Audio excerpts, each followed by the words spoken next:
अलैकुम वरहमतुल्लाहि वबरकातुहू। Dear students, आज का हमारा जो लफ्ज़ है वो है खाना काबा। ये एक बड़ी मारूफ़ और मशहूर तरकीब है जिसको हम इस्तेमाल करते रहते हैं और हम हमेशा के लिए खाना काबा का लफ्ज़ ही इस्तेमाल करते हैं। तो आज हम देखेंगे कि इसका, चूँकि ये दो लफ्ज़ हैं, तो फ़र्दन फ़र्दन इसका मतलब क्या होता है।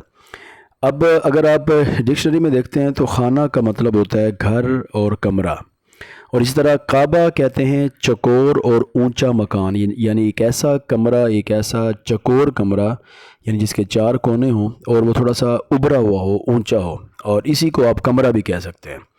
तो इसलिए आप जब इनके लुग़वी मतलब को देखते हैं तो आपको पता चलता है कि हम इस टर्म को इस्तेमाल सही नहीं करते। तो इसलिए अगर हम ये खाना काबा की जगह अगर हम ये कहेंगे ना कि खाना खुदा, तो खाना खुदा का मतलब बनेगा अल्लाह का घर, और अगर हम ये कहेंगे कि काबतुल्लाह, तो इसका मतलब भी क्या बनेगा, अल्लाह का घर। लेकिन हम जो ये इस्तेमाल करते हैं खाना काबा, तो इन दोनों लफ्ज़ों का मतलब कमरा है। तो जब हम खाना काबा कहेंगे तो ऑब्वियसली इसका मतलब क्या बनेगा, कमरा और कमरा, यानी कमरा कमरा इसका मतलब बनेगा। तो इसलिए बेहतरीन ये होगा कि हम खाना काबा ना कहें बल्कि खाना खुदा कह दें या फिर काबतुल्लाह कह दें। तो ये दोनों तरकीब जो है वो ठीक होंगी, लेकिन जो उर्फ़ आम में गलतुल आम है वो खाना काबा है, जो लुग़वी एतबार से दुरुस्त नहीं है। वस्सलाम वरहमतुल्लाहि वबरकातुहू।